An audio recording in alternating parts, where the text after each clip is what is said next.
Le français est une langue sophistiquée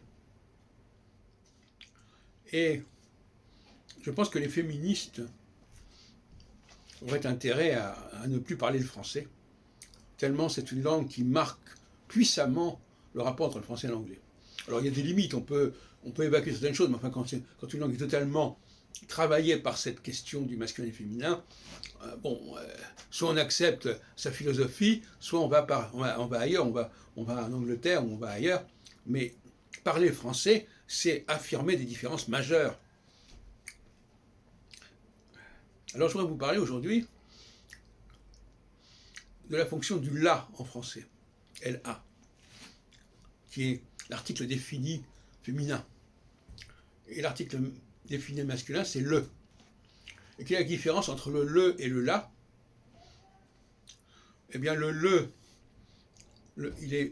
il n'a pas de voyelle, le E. Parce que le E, après une consonne, il ne se prononce pas. Il fait prononcer la voyelle. On dit souvent le type, le train. Est-ce que tu vois le train? Alors qu'on dira, est-ce que tu vois la voiture? Donc le la est beaucoup plus lourd que le. Et puis même quand on prend les possessifs, ta est beaucoup plus simpliste que ton. Parce que ta, tout le monde connaît le ta, toutes les langues connaissent le a, toutes les langues ne connaissent pas le on. Mon, ton, son. Donc c'est déjà quelque chose de beaucoup plus élaboré. Le masculin est beaucoup plus élaboré que le féminin. Ou alors il est beaucoup plus sophistiqué puisqu'on ne prononce pas.